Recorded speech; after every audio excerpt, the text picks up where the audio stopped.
شريك له وأشهد أن محمدا عبده ورسوله وحبيبه لا نبي بعده اللهم صل وسلم على رسوله الكريم محمد صلى الله عليه وسلم وعلى آله وأصحابه والتابعين ومن تبعهم بإحسان إلى يوم الدين أما بعد أيها المسلمون ويا أيتها المسlimat حفظكم الله. Pada pagi hari ini kita lanjutkan kajian kitab Al-Kabair karangan Al-Imam Adz-Dzahabi. Dan pagi hari ini kita sampai kepada Al-Kabirah Al-Khamisah. Al-Kabirah Al-Khamisah, dosa besar yang kelima. Pada pertemuan sebelumnya kita membahas tentang dosa besar berupa tarkus sholah, meninggalkan ibadah sholat. Maka setelah itu, sebagaimana Allah Subhanahu wa ta'ala menyebutkan sholat dan zakat seringkali beriringan, seringkali bersamaan di dalam Al-Quran. Wa aqimus sholata wa atuz zakah. Maka setelah Al-Imam Adz-Dzahabi menyebutkan dosa bagi orang yang meninggalkan sholat, maka bab selanjutnya adalah dosa manusia berupa man'uz zakah, meninggalkan zakat.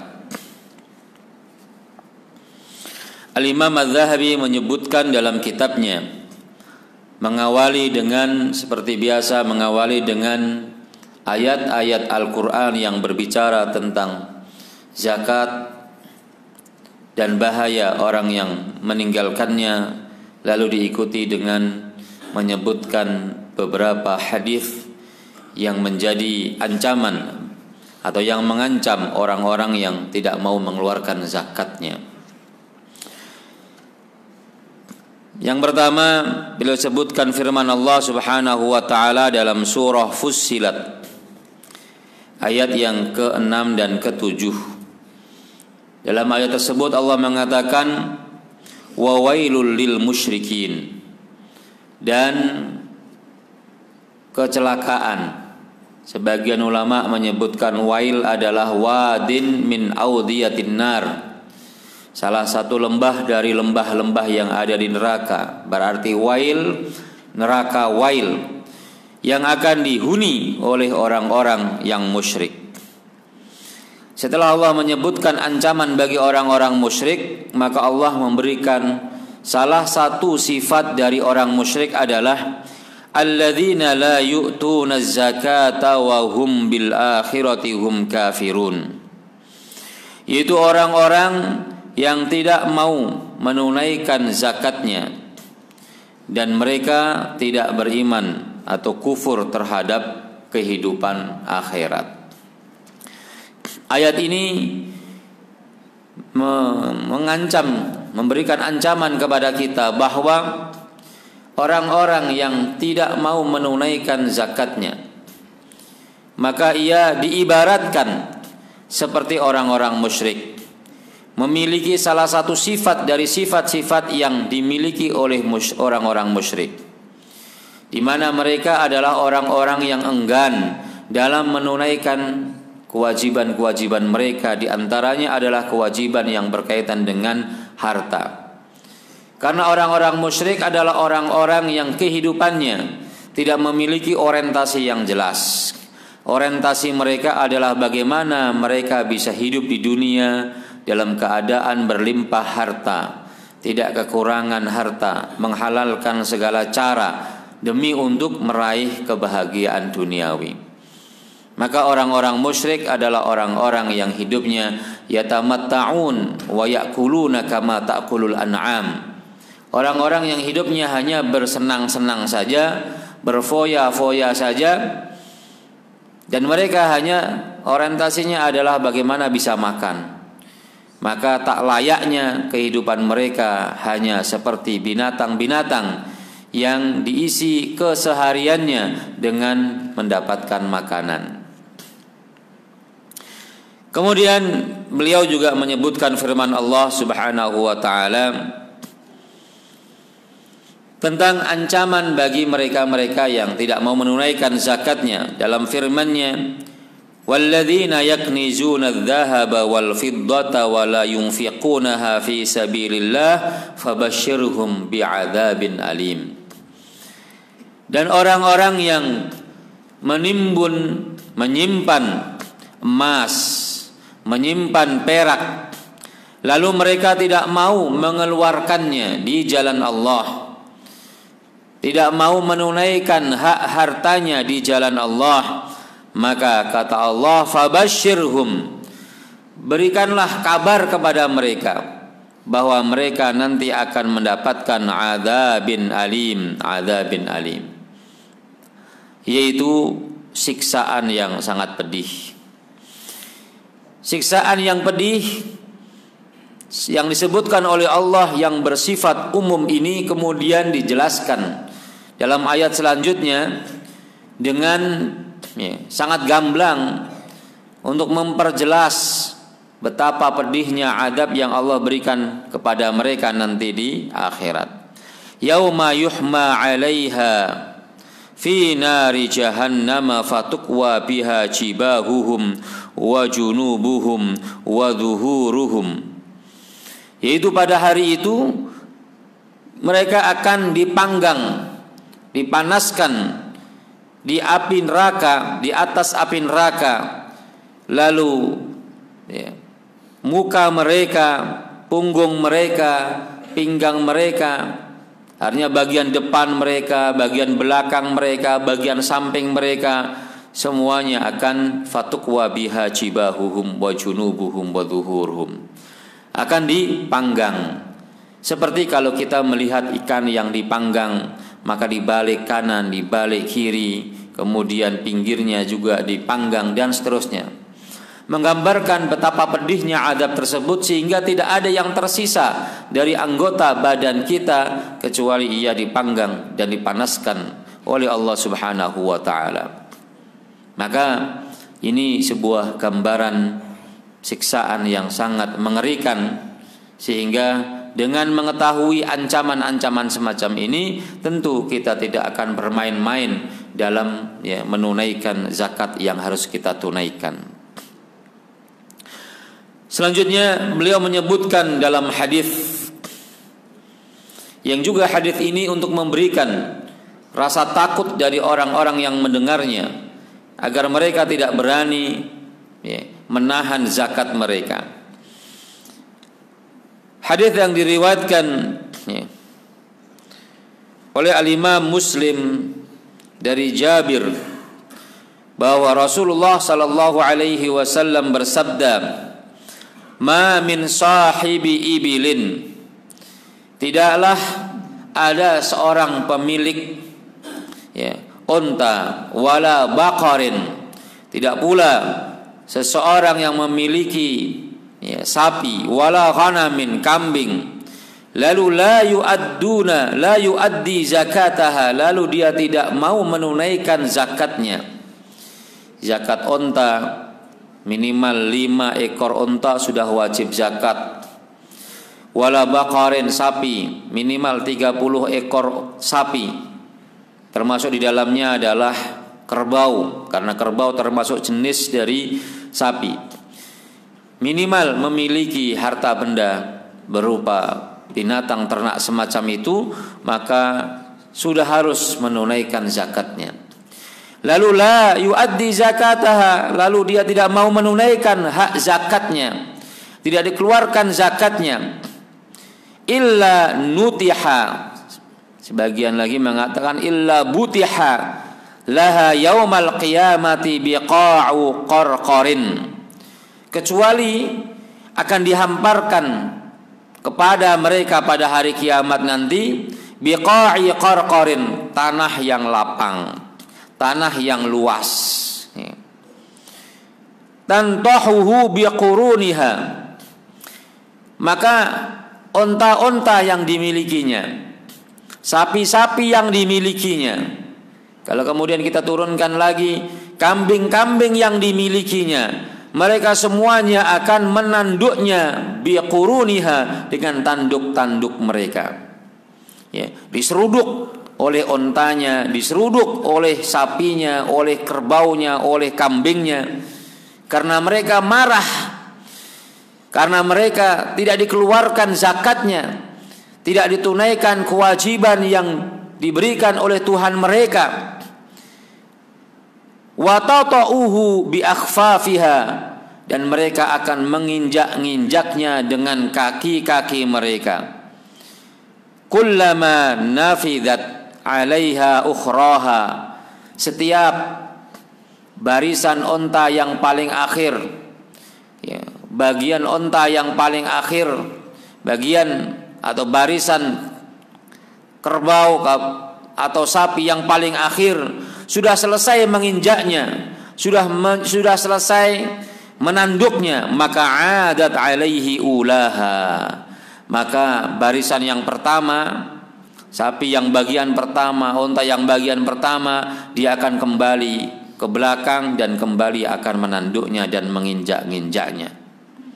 Dan itu terus menerus terjadi hatta yuqda bainan nasi fi yaumin kana miqdaruhu 50 alfasanatin, hingga diputuskan, ya, pengadilan atas mereka, ya, pada hari di mana kadarnya satu hari lamanya sama dengan 50 alfasanatin, 50.000 tahun. Maka ini semua menggambarkan betapa dahsyatnya ancaman bagi orang-orang yang tidak sudi untuk menunaikan zakatnya. Tsumma yura sabiluhu imma ilal jannati wa imma ilan nar. Kemudian ditunjukkan, diberitahukan jalannya di kemudian hari, apakah ia akan masuk ke dalam surga ataukah ia akan masuk ke dalam neraka. Artinya, kalau masuk ke dalam neraka berarti dia adalah orang-orang kafir, orang-orang musyrik, yang diantara, ya, azab yang diberikan kepada mereka adalah disebabkan karena mereka tidak menunaikan kewajiban mereka berupa kewajiban harta. Atau orang Islam karena ilal jannah, berpeluang untuk masuk ke dalam surga. Orang yang kemudian masuk ke dalam surga tidak lepas dari azab ini terlebih dahulu, ya kan? Ketika mereka memiliki dosa kemudian dimasukkan ke dalam neraka, lalu mereka diazab oleh Allah Subhanahu wa taala hingga dosanya habis, baru kemudian mereka akan dimasukkan ke dalam surga. Kemudian wa ma min sahibi kanzin, kata Rasulullah, dan tidaklah seseorang yang memiliki harta berupa emas dan perak, la yuaddi zakatahu, dan dia tidak mau menunaikan zakatnya, illa muthila lahu kanzuhu yaumal qiyamah, kecuali harta bendanya tersebut, emasnya, peraknya, akan dirubah bentuknya menjadi, ya, syuja'an aqra, yaitu seekor ular yang besar yang botak. Para ulama mengatakan disebut dengan aqra. Aqra artinya adalah kepala ular yang tidak memiliki rambut disebabkan karena bisanya yang sangat-sangat banyak dan mematikan. Maka harta bendanya itu kemudian berubah menjadi ular.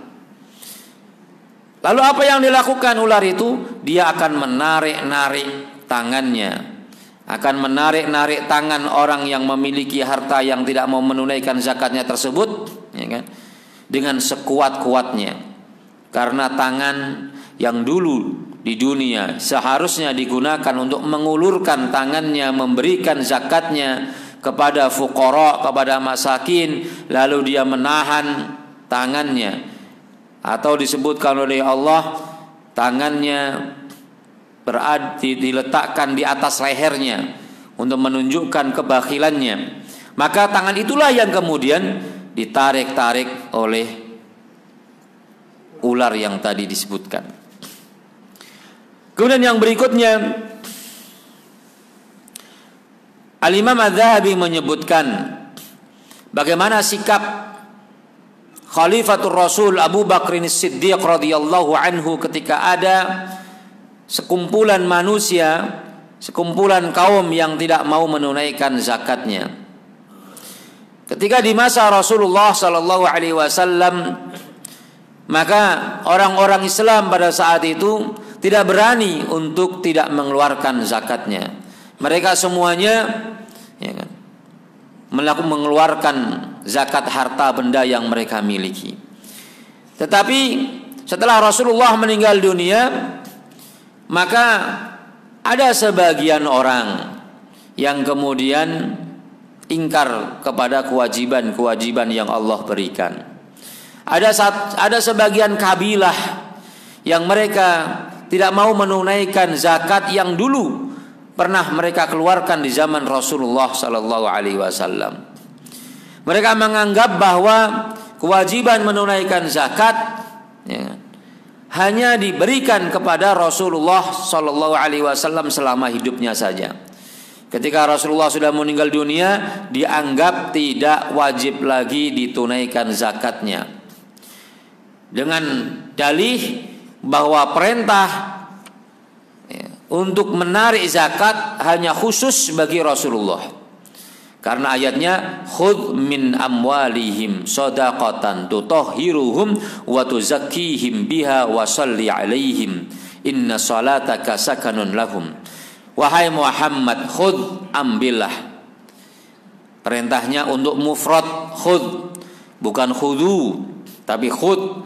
Wahai Muhammad, ambillah dari harta-harta mereka sebagai harta zakat, shadaqatan, tutahhiruhum, untuk mensucikan harta mereka, wa tuzakkihim, dan membersihkan jiwa mereka, dan doakanlah kepada mereka karena sesungguhnya doa kamu wahai Muhammad adalah sakanun lahum, akan memberikan ketenangan kepada mereka.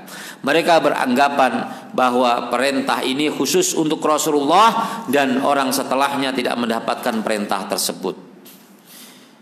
Maka para ulama usul fikih menyebutkan bahwa khitabun lin nabiyyi wa huwa khitabun li ummatihi. Khitab, perintah yang Allah berikan kepada Rasulullah adalah perintah bagi umatnya, kecuali ada dalil yang mengkhususkan bahwa perintah itu khusus untuk Rasulullah, tidak untuk umatnya. Maka apapun yang kita temukan dalam Al-Quran, apabila ada perintah-perintah yang redaksinya menggunakan redaksi mufrad hanya untuk Rasulullah, maka sesungguhnya khitab tersebut, perintah tersebut juga untuk umatnya. Hadirin ma'asyiral muslimin hafizakumullah. Maka kemudian mereka tidak mau menunaikan zakatnya. Dan yang dihadapi oleh Abu Bakar sepeninggal Rasulullah itu sebuah permasalahan-permasalahan baru yang muncul ketika Rasulullah tidak ada, dan permasalahan itu tidak ditemukan di zaman Rasulullah sallallahu alaihi wasallam. Maka program Abu Bakar As-Siddiq setelah beliau diangkat menjadi khalifah adalah bagaimana membuat suasana kaum muslimin menjadi stabil. Tidak ada pembangkangan-pembangkangan, tidak ada yang kemudian keluar dari agama Islam yang akan membangkang, yang akan merusak, yang akan membahayakan umat Islam. Maka di sana, hatta ketika Rasulullah baru saja meninggal pun, maka banyak sahabat yang tidak percaya bahwa Rasulullah meninggal.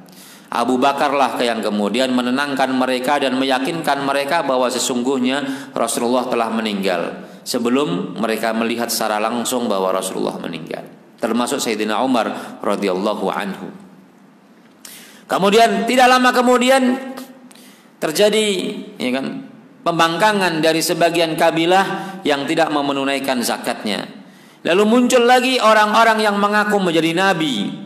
Ada Musailamah al-Kadzdzab ada Sujah, ada Tulaihah bin Al-Azwar, ada Al-Ansi, adalah orang-orang yang kemudian memproklamirkan diri menjadi para nabi pengganti Rasulullah. Maka tugas Abu Bakar adalah memerangi mereka.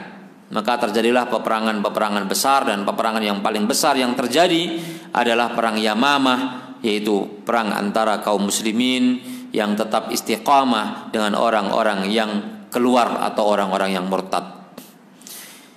Dampak dari peperangan-peperangan itu ternyata juga dahsyat, karena kemudian banyak sekali para penghafal Al-Quran yang meninggal dunia dalam perang tersebut. Ada 70 penghafal Al-Quran yang meninggal dunia dalam perang Yamamah, yang kemudian membuat Sayyidina Umar gusar.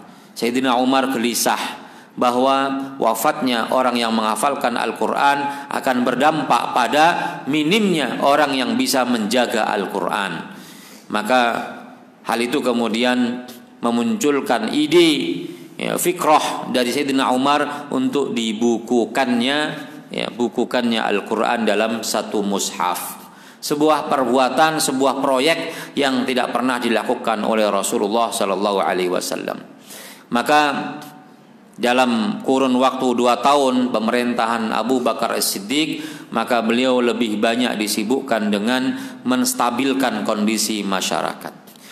Maka Abu Bakar ketika mendengar ada orang-orang yang membangkang dari menunaikan zakatnya, maka beliau menunjukkan ketegasannya. Dalam setiap debat, dalam setiap berdiskusi dengan Sayyidina Umar, maka Sayyidina Umar seringkali mampu mengalahkan Sayyidina Abu Bakar As-Siddiq dalam banyak hal. Tetapi dalam masalah ini Abu Bakar tidak setuju kalau orang-orang yang menunaikan zakat, yang tidak menunaikan zakat itu diperangi. Dan dalam perdebatan itu ternyata Abu Bakar mampu mengungguli Sayyidina Umar, menunjukkan hujjah dan argumentasi yang kuat, sehingga Abu Bakar bersikukuh dengan pendapatnya. Akhirnya Umar pun menerima pendapat Abu Bakar tersebut dan bersama-sama untuk memerangi orang-orang yang meninggalkan zakat.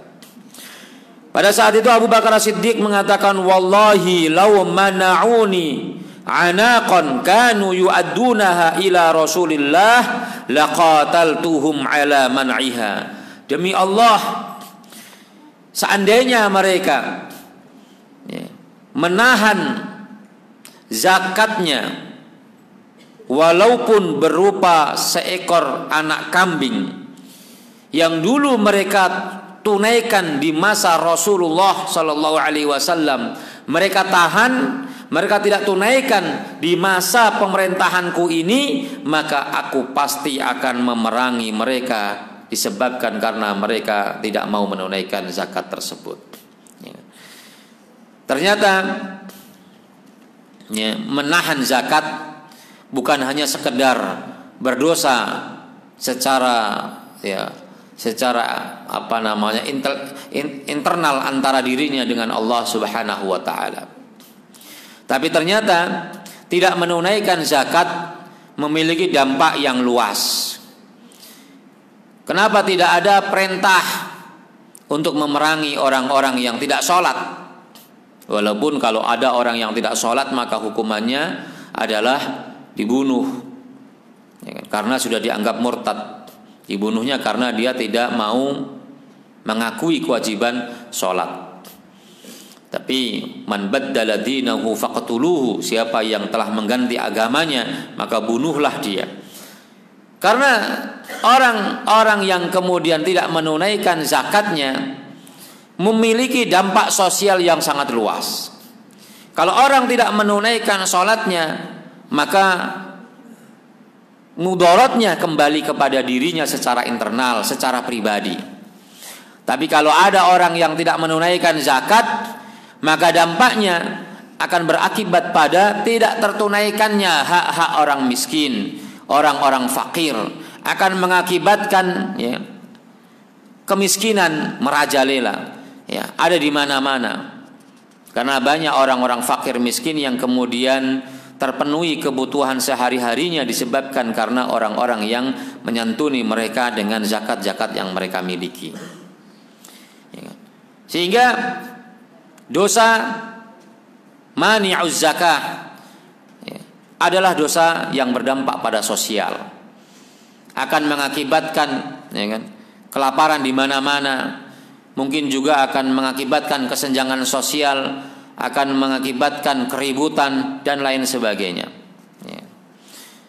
Maka dengan demikian ternyata pemerintah yang ada dalam negara Islam sangat mengeksploitasi potensi zakat dari umatnya untuk bisa disalurkan kepada objek yang sangat jelas, yaitu orang-orang fakir miskin dan asnaf yang lainnya.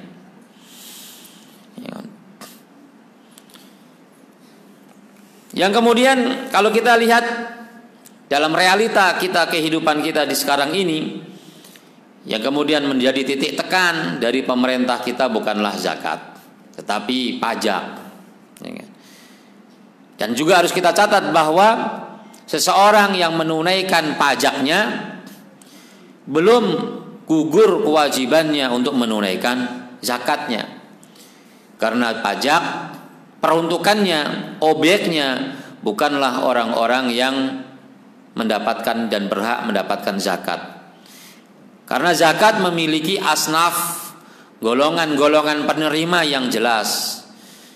Orang fakir, miskin, mu'allaf, orang yang punya hutang yang banyak, orang yang fisabilillah, ibnu sabil, budak dan lain sebagainya. Ada orang-orang yang berhak mendapatkan zakat tersebut. Tapi kalau pajak tidak diberikan kepada asnaf-asnaf tersebut, tadi dipakai untuk membangun jalan, membangun jembatan, membangun kebutuhan-kebutuhan manusia yang bersifat umum, belum lagi yang dikorupsi. Maka kalau kita lihat kewajiban menunaikan pajak kadangkala lebih besar daripada kewajiban kita menunaikan zakat. Kalau zakat 2,5%, kalau pajak 10%, berarti banyakkan pajak. Setiap kita makan, kita beli sesuatu itu sudah ada pajaknya itu, karena ada PPN 10%, 10%, dan tidak ada nisabnya. Mau makan 10.000, 100.000, 1 juta, tetap aja 10%.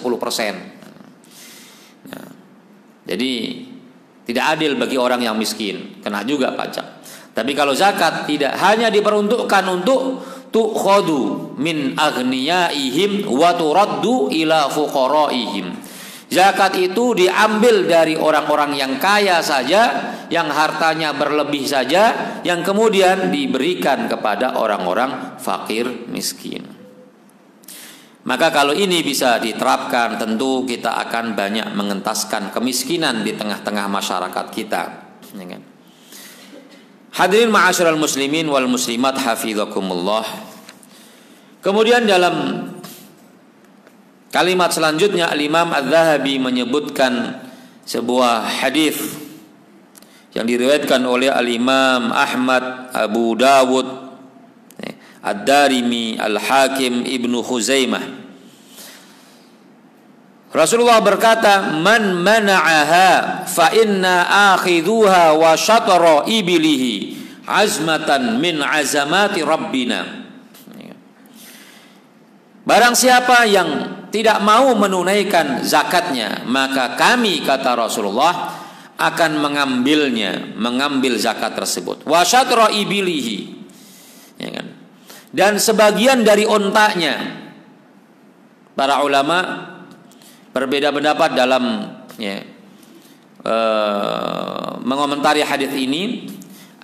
Ada sebagian yang mengatakan bahwa hadis ini mansukh dengan nisab yang telah ditentukan oleh Allah atau kadar yang ditentukan oleh Allah dan Rasulnya dalam menunaikan zakatnya. Jadi dalam hadis ini disebutkan kalau ada orang yang tidak menunaikan zakat, selain uang zakat yang ditarik, maka sebagian harta yang lainnya juga ditarik sebagai hukuman bagi mereka. Jadi 2,5% plus sebagian dari harta yang mereka miliki itu diambil. Ada tambahannya. Yang 2,5% adalah kewajiban, yang tambahannya adalah hukuman. Sebagian ulama mengatakan ini adalah mansukh, ya, tidak ada dalam prakteknya. Kemudian setelah diambil kadar zakatnya, lalu diambil pula harta yang lainnya di luar zakat. Sebagai azmatan min azamati Rabbina, sebagai kewajiban dari kewajiban-kewajiban Tuhan kami. Kemudian dalam hadis yang berikutnya beliau menyebutkan hadis yang diriwayatkan oleh Al-Imam Ahmad, Ibnu Hibban, Ibnu Khuzaimah, Al-Baihaqi. Rasulullah mengatakan awwalu thalathatin yadkhulunan nar. Awwalu thalathatin yadkhulunan nar. Salah satu dari 3 manusia yang akan memasuki neraka. Salah satu atau orang yang paling awal masuk ke dalam neraka. 3 orang yang paling pertama masuk ke dalam neraka adalah amirun musallatun, pemimpin yang diktator, pemimpin yang berbuat zalim, pemimpin yang menganiaya rakyatnya. Adalah orang yang satu dari 3 manusia yang pertama kali masuk ke dalam neraka. Karena pemimpin berada di posisi yang paling depan, maka perbuatannya di dunia yang tidak mengindahkan peri kemanusiaan dan peri keadilan, tidak adil dalam memimpinnya, maka karena dia paling depan pemimpin, maka dia pertama yang akan masuk ke dalam neraka. Yang kedua adalah wadhu sarwatin la yuaddi haqqallahi ta'ala, dan orang yang memiliki kekayaan yang tidak menunaikan hak Allah Subhanahu wa taala fi malihi, ya, hak Allah dalam hartanya. Dan yang ketiga adalah wa faqirun fakhurun, dan orang fakir yang sombong, orang fakir yang menyombongkan dirinya. Jadi aslinya adalah orang fakir, tapi dia ngaku-ngaku sebagai orang yang kaya, kemudian pamer ke sana ke sini bahwa dia adalah orang yang kaya, padahal aslinya adalah orang yang fakir. Nah, sifat-sifat manusia, ya kan? Itu ada orang-orang yang memiliki sifat, ya, tidak mau, ya, rugi dalam hartanya. Ketika mereka mendapatkan harta yang banyak, mendapatkan al-khair, maka mereka menahan harta tersebut, tidak mau menunaikan zakatnya. Dalam Al-Quran disebutkan idza massahul khairu manu'a, idza massahul khairu manu'a. Ketika manusia itu diberikan oleh Allah Subhanahu wa taala al-khair, harta dunia, maka manu'a, mereka menahan harta tersebut, tidak mau mengeluarkan harta kepada orang lain. Manu'a itu adalah sifat manusia. Dan manusia juga memiliki kecintaan, memiliki sifat kecintaan yang besar terhadap dunia, ya kan? Seperti yang Allah Subhanahu wa taala katakan wa tuhibbunal mala hubban jamma, sungguh kalian sangat mencintai harta dengan kecintaan yang besar. Sehingga kecintaan yang besar itu kemudian menyebabkan mereka berfoya-foya sampai lupa kehidupannya, hingga tidak lama setelah itu mereka meninggal dunia baru sadar bahwa mereka harus mempertanggungjawabkan amalnya selama berada di dunia. Allah mengatakan alhaakumut takatsuru hatta zurtumul maqabir, kalian sungguh telah dibuat lalai oleh at-takatsur, bermegah-megahan, bermewah-mewahan, upaya untuk, ya kan, memperbanyak, menumpuk-numpuk harta, hingga tiba-tiba hatta zurtumul maqabir, hingga kalian harus diantarkan ke kuburan, ya. Karena tidak ada satupun manusia yang mengetahui kapan dan di mana ia akan meninggal dunia. Wa ma tadri nafsum madza taksibu ghadan wa ma tadri nafsun bi ayyi ardin tamut. Tidak ada manusia yang mengetahui apa yang bisa dia lakukan esok hari, dan tidak ada manusia yang mengetahui di mana ia akan meninggal dunia. Bapak Ibu sekalian yang dirahmati oleh Allah Subhanahu wa taala. Makanya banyak orang-orang yang fakir, orang yang miskin tapi mengaku-ngaku menjadi orang yang kaya, terutama ketika mereka harus datang ke keluarganya, malu kalau dianggap sebagai orang yang miskin. Apalagi orang-orang yang merantau kemudian pulang, tentu mereka ingin menunjukkan kekayaannya, walaupun di kotanya mereka adalah orang-orang yang tidak mampu. Mereka harus berhutang ke sana kemari, mereka harus pinjam mobil, ya kan? Supaya menunjukkan bahwa mereka adalah orang-orang yang berhasil di kota besar. Mereka tidak ingin dihinakan, dicela oleh orang-orang yang ada di kampungnya. Maka bersikaplah apa adanya, ya kan? Tidak perlu menunjukkan hal-hal yang kamuflase, yang bukan yang sesungguhnya. Ya, ya. Fakirun fakhur. Kemudian yang terakhir, ya, Al-Imam Az-Zahabi menyebutkan, ya, sebuah athar, ya, sebuah athar yang diriwayatkan oleh Syuraik dari Abdullah bin Abbas. Dia mengatakan, umirtum bis salati waz zakati faman lam yuzakki fala salatalah. Ya, ini athar, bukanlah hadis. Sungguh kalian telah diperintahkan untuk mengerjakan salat dan diperintahkan untuk menunaikan zakat. Barang siapa yang tidak mau menunaikan zakatnya, fala salatalahu, maka tidak ada artinya salatnya. Karena itu yang beliau fahami ketika Allah Subhanahu wa taala seringkali menyandingkan antara salat dengan zakat. Seakan-akan dua hal itu adalah dua hal yang tidak bisa dipisahkan. Kalau orang sholat dia harus zakat, kalau ia zakat dia harus sholat. Dua hal yang selalu beriringan menunjukkan bahwa dua sifat, dua perbuatan, dua kewajiban itu tidak boleh kita pisahkan. Kemudian kita tambahkan sedikit tentang bahaya orang yang tidak mau menunaikan zakat, yaitu mahqul mali wa dhahabuhu. Bahwa orang yang tidak mau menunaikan hak hartanya, maka akan dihilangkan keberkahan harta tersebut. Dan itu telah terbukti betapa banyak orang yang memiliki harta yang banyak tetapi tidak barokah, tidak mampu untuk menjadikan hatinya tenang, tidak mampu menjadikan keluarganya menjadi keluarga yang sakinah mawaddah warahmah.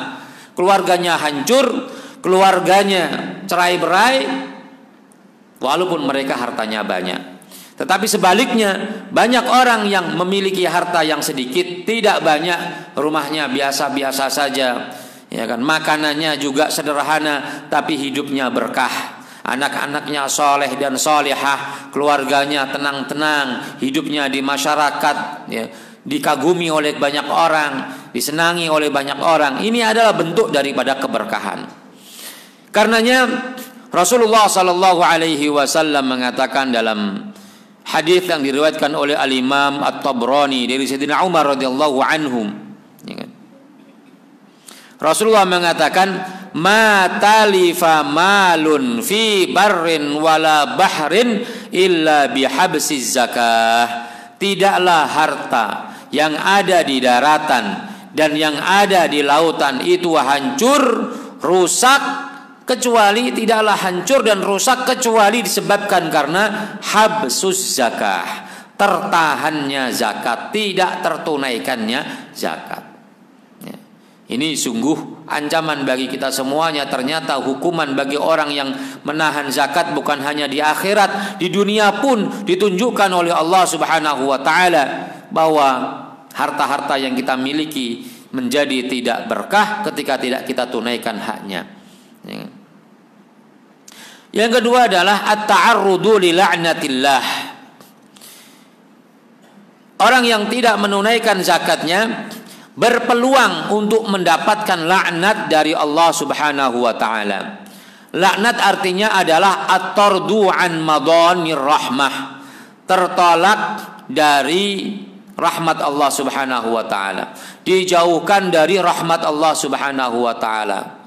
Maka kita bisa membayangkan kalau ada orang tidak disayangi oleh Allah, tidak dirahmati oleh Allah, di akhirat tidak diberikan rahmat oleh Allah, tentu, ya kan, hidupnya akan sengsara. Karena sesungguhnya seseorang tidak masuk ke dalam surga cukup dengan amal perbuatannya saja, tapi dia masuk ke dalam surga juga karena tambahan berkah dari rahmat Allah Subhanahu wa taala. Ya kan? Kata Rasulullah, la'ana Rasulullah sallallahu alaihi wasallam akilar riba wa mukilahu wa syahidaihi wa katibahu wal washimata wal mustaushimata wa mani'as sadaqah.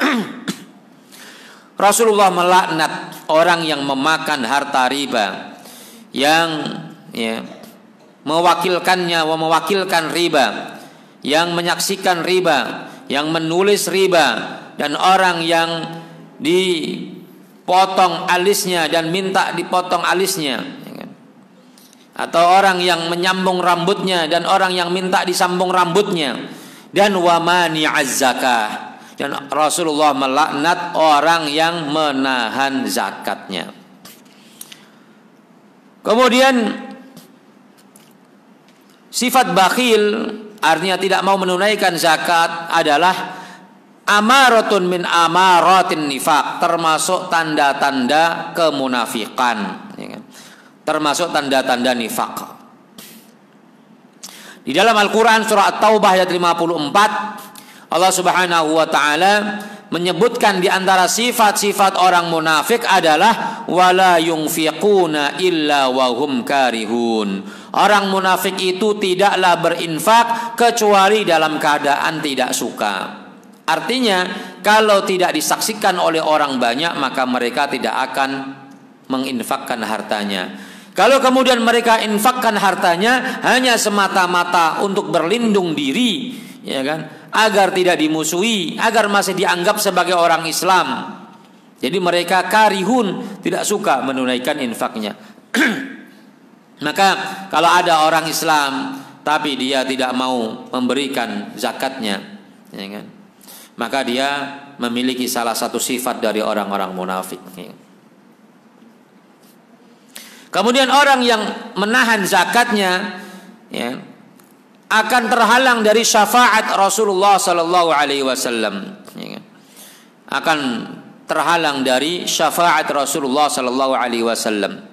Dalam sebuah hadis Rasulullah mengatakan, disebutkan dalam hadis Bukhari dan Muslim, wala alfiyanna ahadakum yaji'u yaumal qiyamati ala raqabatihi ba'irun lahu rugha. Aku tidak akan, ya, menyayangi, aku tidak akan berbasa-basi, ya kan? Tidak akan memberikan, ya, pertolongan kepada seseorang di antara kalian yang datang pada hari kiamat sementara di pundaknya masih ada kewajiban untuk menunaikan zakat onta, ya kan? Menunaikan zakat onta yang belum tertunaikan, ya kan? Artinya berlaku juga bukan hanya onta, berlaku juga pada harta-harta yang lainnya. Jadi wala ulfiannya, wala alfiannya, artinya saya tidak akan memberikan kasih sayang saya kepadanya. Nah, ini dijauhkan seseorang dari syafaat Rasulullah ketika tidak menunaikan zakatnya. Kemudian yang terakhir adalah al-ibtila biman'il matari wal akhdhi bis sinaini atau bis sanaini. Ya. Disebabkan karena tidak mau menunaikan zakat, maka Allah Subhanahu wa taala akan memberikan bala, memberikan musibah, ya kan? Dengan cara man'ul matar, ya, dengan cara tidak diturunkannya hujan dan diberikannya masa paceklik, ya kan? Jadi as-sanaini, as-sinin atau as-sanaini adalah al-qahtu wal jadba, yaitu kekeringan yang panjang dan kelaparan. Hal ini sebagaimana yang disabdakan oleh Rasulullah sallallahu alaihi wasallam dalam hadits yang diriwayatkan oleh Al-Imam At-Tabrani dengan perawi yang thiqah. Rasulullah mengatakan, "Ma mana'a qaumun az-zakata illa ibtalahumullahu bis-sinin." Tidaklah satu kaum, ya, menahan zakatnya kecuali Allah akan menimpakan musibah kepada mereka berupa kelaparan dan, ya, kekeringan. Nah, inilah ancaman-ancaman yang Allah berikan kepada orang-orang yang tidak mau berzakat.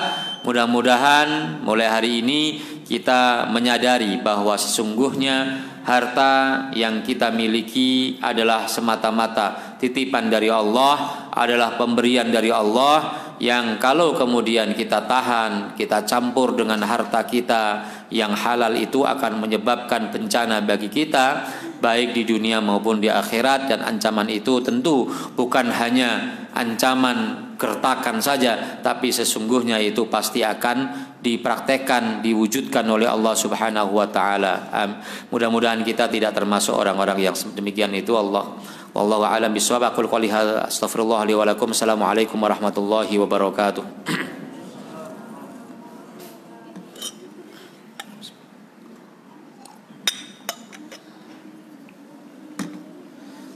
Baik, kami persilakan barangkali ada yang mau ditambahkan atau ditanyakan.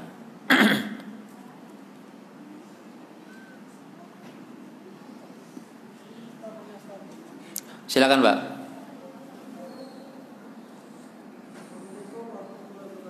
Waalaikumsalam warahmatullahi wabarakatuh.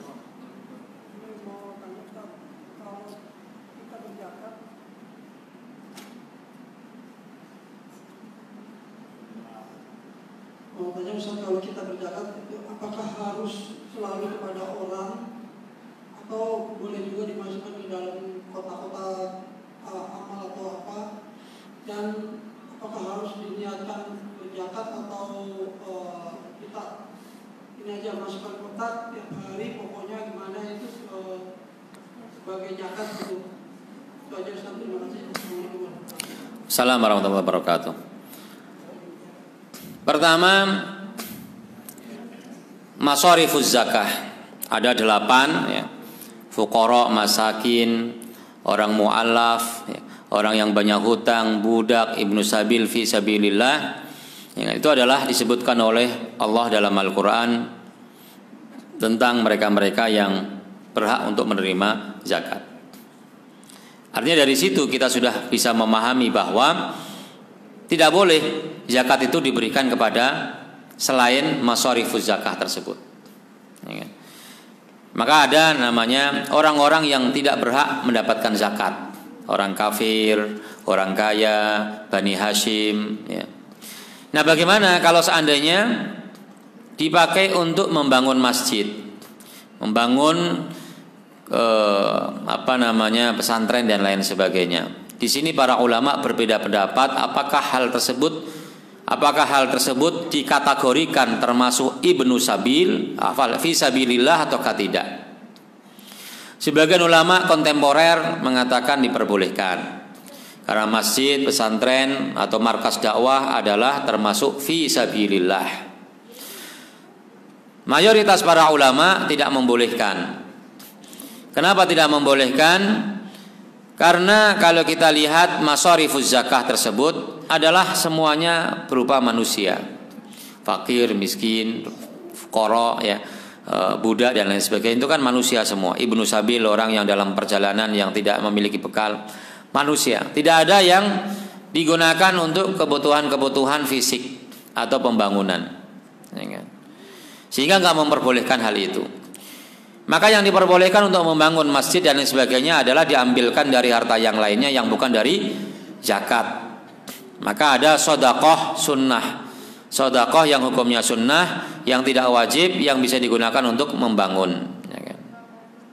Ini perbedaan pendapat para ulama. Maka tentu pendapat yang aman adalah gunakan uang zakat itu untuk pos yang sudah ditentukan, yaitu yang berupa manusia, bukan untuk yang lainnya. Nah, kotak amal tidak selamanya kemudian digunakan untuk pembangunan. Kotak amal itu biasanya ada pos-posnya, ada fakir miskin, ada janda miskin, ada anak yatim, ya kan? Ada pembangunan, ada lain-lain operasional dan sebagainya. Maka kalau kita ingin mengeluarkan zakat, masukkanlah ke kotak amal yang anak yatim atau janda miskin atau du'afa, di situ bisa. Ya kan? Boleh nggak dikeluarkannya tidak spontanitas, tapi dicicil, ya kan? Diperbolehkan membayar zakat, ya kan? Lebih awal sebelum waktunya boleh, ya. Jadi misalnya kita setiap bulan mengeluarkan uang 100.000, dalam 12 bulan menjadi 1.200.000. Lalu kita hitung zakat kita, uang kita berapa yang harus dikeluarkan. Misalnya yang dikeluarkan ternyata kewajibannya hanya 1 juta, ya kan? Maka berarti kita sudah lebih. Tapi kalau kurang, ternyata kewajiban zakat kita adalah 1,5 juta, sementara selama 12 bulan ini kita hanya mengeluarkan 1,2, maka berarti kita harus nambah 300.000. Karena kewajiban zakat atas harta yang berupa uang itu memiliki syarat ada haul, yaitu dimiliki selama 1 tahun, dan ada nisabnya. Nisabnya adalah 83 gram emas yang kalau dikonversi dengan uang ya kurang lebih 40 sampai 50 juta. Ya kan? Itu nisabnya. Lebih daripada itu ya tinggal menghitung. Ya, kalau 40 juta jadi 2,5% berapa? 1 juta. Kemudian kalau 80 juta berarti 2 juta dan seterusnya. 2,5%. Ya. Jadi itu Pak ya. Ya, silakan Pak.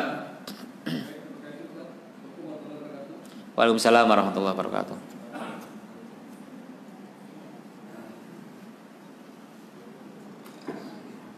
Tadi disinggung masalah pajak, bahwa kalau pajak itu persentasenya lebih besar daripada zakat, dan di pokok rata ya, yang miskin pun juga kena. Yeah. Nah kita ini tergantungan negara kita masih dengan pajak, tanpa pajak mungkin kita tidak bisa membangun. Nah, bagaimana tanggapan pandangan agama terhadap pajak ini, Ustaz? Iya. Pajak diperbolehkan untuk negara. Artinya negara memang membutuhkan dana pemasukan sumbangan lah istilahnya dari masyarakatnya untuk membangun negaranya. Dan pajak adalah kewajiban dari rakyat kepada pemimpinnya atau kepada pemerintahnya.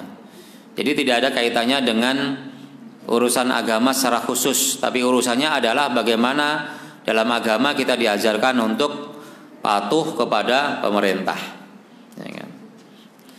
Dan itu adalah salah satu kewajiban rakyat kepada negaranya.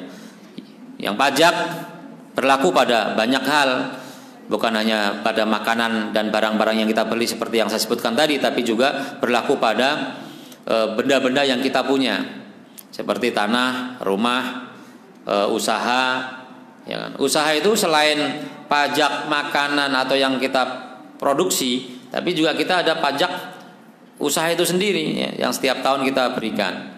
Kemudian juga motor, kendaraan dan lain sebagainya. Jadi semuanya ada pajak. Ya, ya, maka diperbolehkan. Kalau ada yang kemudian berpendapat, ada kan hadis yang mengatakan, ya, gimana itu larangan menjadi apa bahasanya itu? Ada hadis yang menyatakan bahwa ya Allah Subhanahu wa taala melarang untuk memungut pajak. Apa istilahnya saya lupa. Nah, diterjemahkan dengan pajak. Diterjemahkan oleh sebagian kita dengan pajak, yaitu pungutan pemerintah kepada rakyatnya.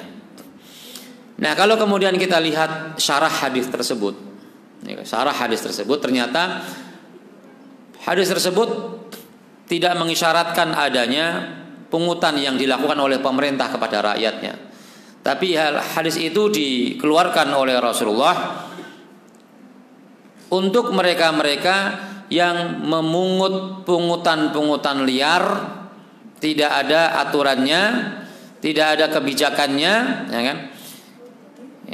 Yaitu pungutan-pungutan yang dilakukan oleh preman-preman yang ada di jalanan.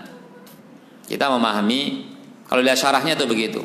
Jadi mereka dulu memungut pedagang-pedagang yang ada di pasar, memungut pedagang-pedagang yang lewat di jalanan, kemudian mereka paksa untuk mengeluarkan sebagian dari uang mereka atau dagangan mereka.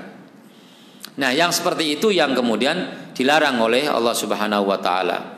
Itu yang dilarang oleh Rasulullah dalam hadisnya tersebut. Maka ketika pemerintah menetapkan adanya kewajiban pajak, maka pajak itu tentu resmi, bukan liar seperti tadi.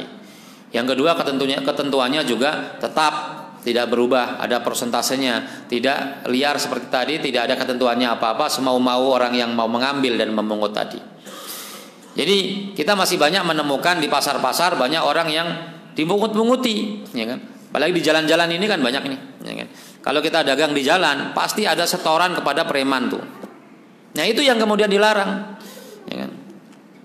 Jadi sebenarnya bukan masalah pajak dilarang, tapi menerjemahkan kalimat itu ke dalam bahasa Indonesia. Nah, sebagian orang menerjemahkan larangan itu adalah berlaku pada pajak. Padahal kalau kita lihat syarah hadisnya itu bukan pajak, tapi yang tadi saya sebutkan pungutan-pungutan liar yang dilakukan oleh sebagian orang yang tidak memiliki legalitas yang jelas dari pemerintah. Ya. Maka kalau kita sesungguhnya ya, pemerintah harusnya berusaha untuk mengurangi beban rakyat. Itu prinsipnya. Karena tugas pemerintah itu. Tugas pemerintah adalah bagaimana menjaga keamanan rakyatnya, ya, baik internal maupun dari serangan eksternal. Yang kedua adalah bagaimana membuat rakyatnya itu makmur dan sejahtera. Itu prinsipnya itu. Maka ketika pemerintah membebankan tugas, ya, kewajiban yang sangat berat kepada rakyatnya, maka di situ harus ditinjau kebijakan-kebijakan tersebut. Nah, ini kita hidup di tengah-tengah masyarakat yang tentu orientasi memimpinnya seperti tidak diinginkan seperti yang ada dalam Islam, yaitu ya kan mensejahterakan rakyatnya. Ya kan? Harus, karena negara manapun yang mengandalkan pendapatan negaranya dari pajak, maka pasti akan menyebabkan negara tersebut semakin lama akan semakin bangkrut, karena pasti akan mengakibatkan harga-harga menjadi naik, ya kan? Ya, dan lain sebagainya. Ya, ini adalah dalam hal pengelolaan negara saja sebenarnya.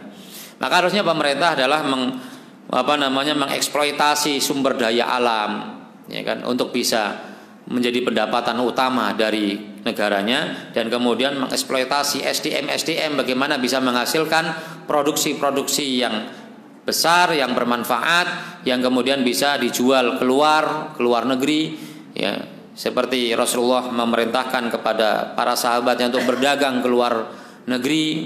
Nah, itu dalam rangka untuk mensuplai dana kebutuhan-kebutuhan negara. Ya.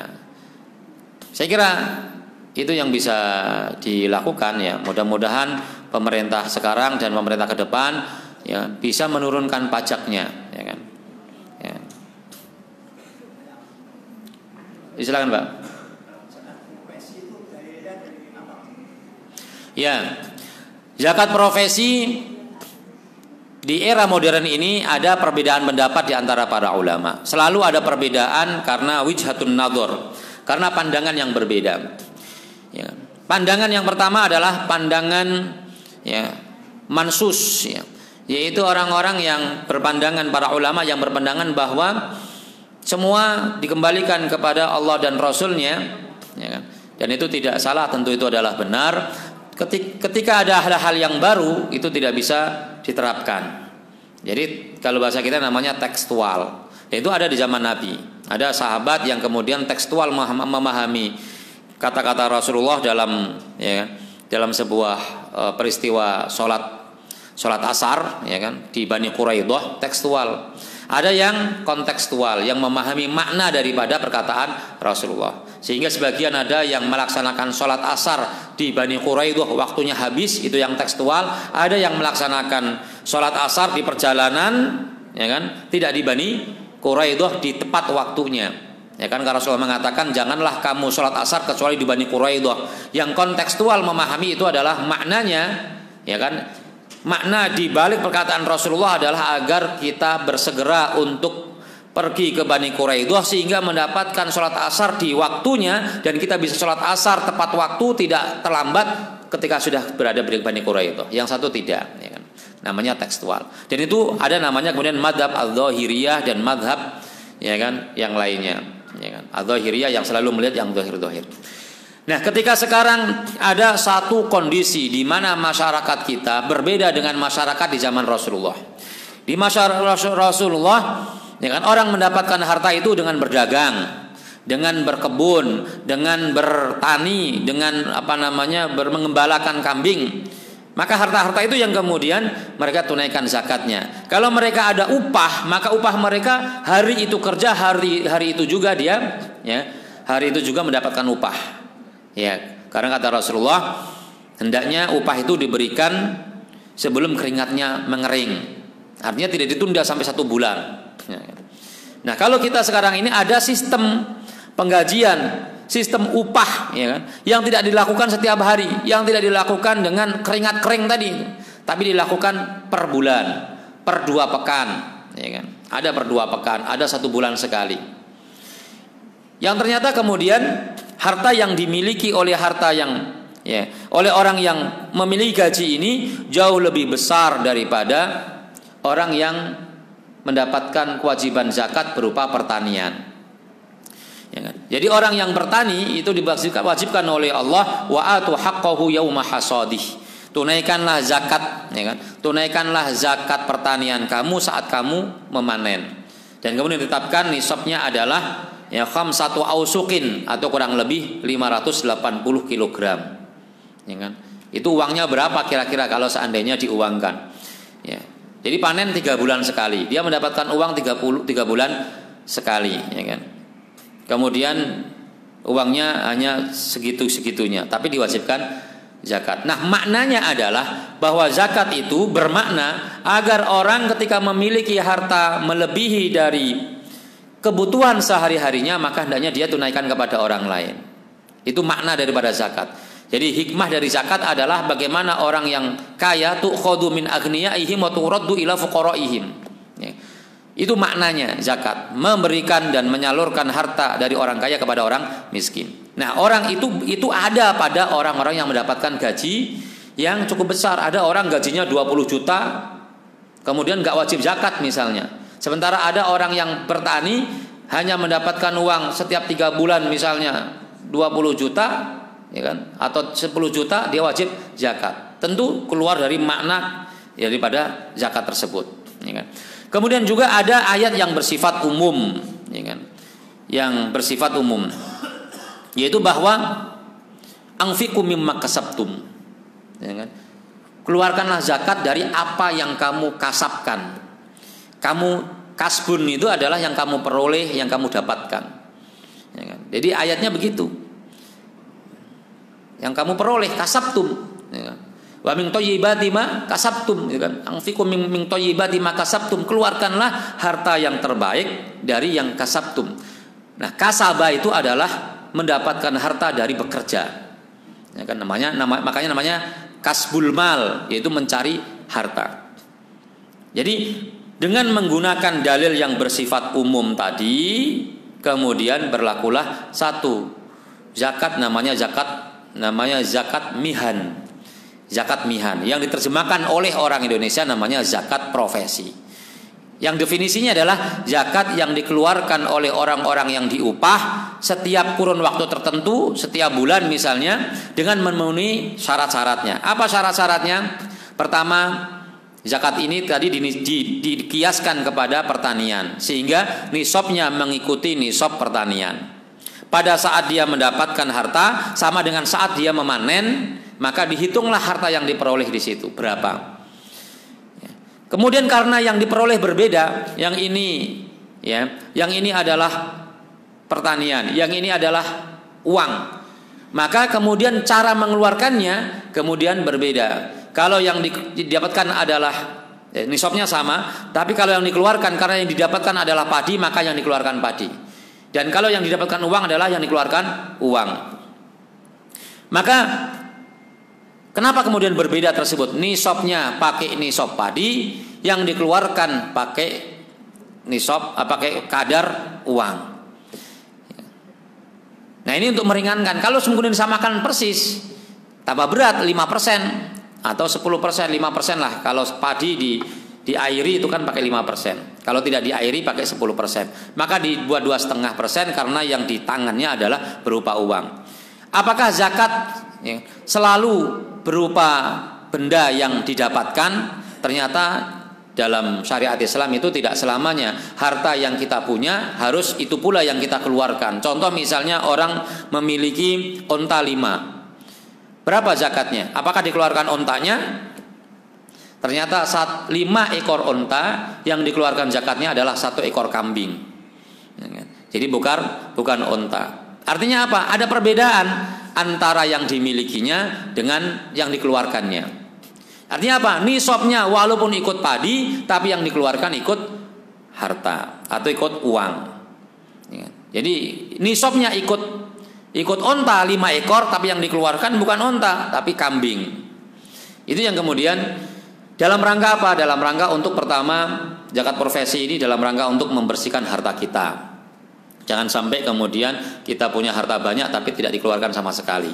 Ya kan? Tutahhiruhum wa tuzakkihim biha wa shalli alaihim. Yang kedua adalah dalam rangka untuk agar konsep zakat yang disebutkan oleh Rasulullah tu'khadhu min aghniyaihim wa turaddu ila fuqaraihim itu tercapai, yaitu diambil dari orang yang kaya dan dikembalikan kepada orang miskin itu tercapai. Kenapa tidak dibikin 1 tahun? Orang yang gajinya mungkin di atas 15 juta 1 tahun bisa sampai nisab, ya kan? Dikurangi kebutuhannya, kemudian 1 tahun bisa sampai 40 juta. Tapi kalau orang cuma dapat gaji 7 juta dan itu udah nisab, ya kan? Nisab padi 7 juta 1 tahun tidak sampai 40 juta. 7 juta dipakai untuk biaya hidupnya mungkin tinggal 1 juta. 1 juta selama 1 tahun cuma 12 juta mungkin yang tersisa saldonya. Sehingga keluarkannya 2,5%. Kalau 7 juta ya 2,5%-nya paling 140.000 atau 200.000 lah. Artinya itu bukan sesuatu yang berat. Andaikan kemudian itu tidak dihitung zakat, ya kan, ternyata Allah kemudian itu membatalkan zakat nanti di akhirat, maka itu akan dikategorikan sebagai sedekah kita. Jadi uang 7 juta kita sedekahkan 200.000 tentu bukanlah sesuatu yang berat bagi kita. Dan itu menjadi kita mengambil zona aman. Zona aman ya. Kalau seandainya nggak wajib ya sudah sedekah gitu kan. Nah, kelebihan zakat itu kan diperbolehkan. Kita zakat misalnya beras fitrah itu misalnya 3,5 liter. Boleh nggak kita ngasih zakat fitrah 1 kintal misalnya? Boleh-boleh saja. Kelebihannya buat sedekah. Jadi saya kira itu dasarnya zakat profesi yang dikemukakan oleh para ulama kontemporer, terutama ulama-ulama di luar Saudi ya, Mesir, kemudian Qatar dan negara-negara yang lainnya ya. Yang kemudian diambil sebagiannya oleh pemerintah atau ulama-ulama Indonesia yang menerapkan zakat profesi khusus para PNS, ASN. Mereka langsung dipotong 2,5% dari gaji mereka. Ya tentu ya harus dihitung juga kalau itu zakat adalah harusnya gajinya di atas nisab. Ya, yang gajinya di bawah nisab harusnya tidak diambil. Nah, ada satu persoalan lagi. Bruto atau neto itu masalahnya, ya kan? Ya kalau kita lihat padi ya bruto, ya kan, dapat langsung keluarin 2,5%, ya kan. Tapi ada yang kemudian memberikan keringanan sebagian ulama, kalau gajinya kecil dan kebutuhannya banyak maka ambil neto, ya kan. Tapi kalau gajinya besar, ya kan, ya, maka ambil bruto. Misalnya gajinya 20 juta per bulan, maka diambil bruto, ya kan. Tapi kalau gajinya 7 juta maka diambil neto, ya, supaya tidak kemudian malah ngutang. Habis ngeluarin zakat malah kurang kemudian ngutang gitu kan. Ya. Dan itu yang akan menambah keberkahan insyaallah. Wallahu a'lam bishawab. Baik, kita tutup dengan doa kafaratul majelis. Subhanakallahumma bihamdika asyhadu an la ilaha illa anta astaghfiruka wa atubu ilaik. Wassalamualaikum warahmatullahi wabarakatuh.